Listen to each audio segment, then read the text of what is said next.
Hello, welcome to BioGreat TV. If you're new here, please subscribe and turn on the notification so you don't miss our next video. History of Ethiopia. Ethiopia, formerly known as the Federal Democratic Republic of Ethiopia, is a landlocked country in the peninsula of Africa. It shares borders with Eritrea to the north, Somali to the east, Kenya to the south, and South Sudan to the west. With a population of over 115 million as of year 2020, there is therefore no gimmicks why it is one of the most populous countries in the world and second on the continent of Africa. Of all African countries, it is the only country to have fought and resisted colonialism. However, like every other country, they also have their pros and cons. They are rich in natural resources, entertainment, festivals, tourist attractions, but are also deterred by a number of factors limiting them, like the recent internal crisis. They have about 9 major ethnic groups and their official languages are Amharic, Afar, Oromo, Somali, Tigrinya, and English. Christianity is the most practiced religion, followed by Islam and traditional faith, which have lower percentages. The Ethiopians were never colonized but were engaged by the Italians to establish colonial order. They had a dynasty for hundreds of years, which at the time was headed by Emperor Menelik II. Emperor Menelik II built the Addis Ababa city, which later became the capital under his reign. It is also important to note that the country was known as Abyssinia then. Menelik was instrumental in maintaining Ethiopia's sovereignty despite relations with the Italians, who had ulterior motives of colonization. The official language then was Amharic and is still in existence till this present day. Having established the importance of Ethiopia's non-submission to the colonial powers, they nonetheless had interactions with the Italians.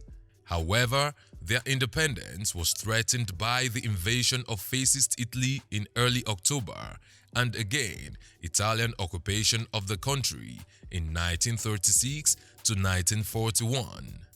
As the majority of the Ethiopian population lived in rural towns, Italy faced continuous resistance and ambushes in urban areas throughout their occupation. Haile Selassie, who was the emperor at the time, ran into exile in Fairfield House, Bath. In 1937, the Italian massacre of Yekatit 12 occurred, in which as many as 30,000 civilians were killed and many others imprisoned.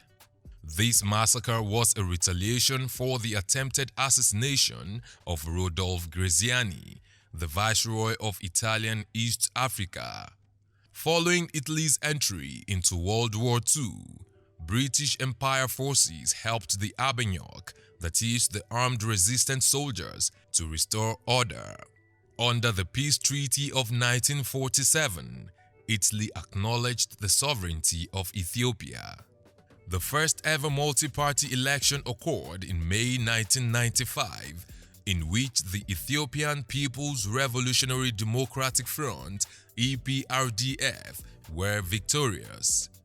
The president of the interim government, EPRDF leader Meles Zenawi, thus became the Prime Minister of the Federal Democratic Republic of Ethiopia, and Negaso Gidada was voted in as president. However, in May 1998, a border crisis with Eritrea, which led to the Eritrea-Ethiopian War that lasted till June 2000, cost both countries some setbacks in their economies. Despite their challenges, Ethiopia is a magnificent country with ancient and spiritual roots, rich in notable religious history that makes it all beautiful. The fineness of wild mountains is only outshined by the awesome religious infrastructure that seduces tourists to this ancient country. From thundering waterfalls to its resonant and urban capital city, Addis Ababa, Ethiopia is a must visit. Places such as Simeon Mountains, the holy city of Harar, Gondar, Blue Nile Falls, Aksum, all attest to this fact.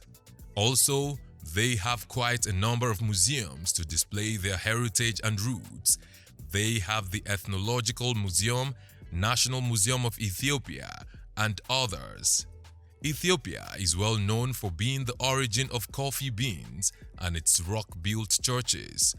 They also have a small reserve of gold, platinum, copper, potash, and natural gas.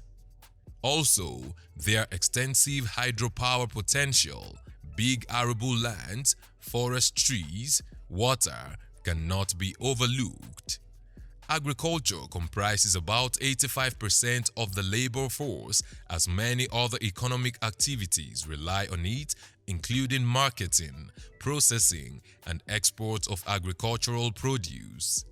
As of year 2020, Ethiopia has an estimated nominal GDP of about $95.588 billion.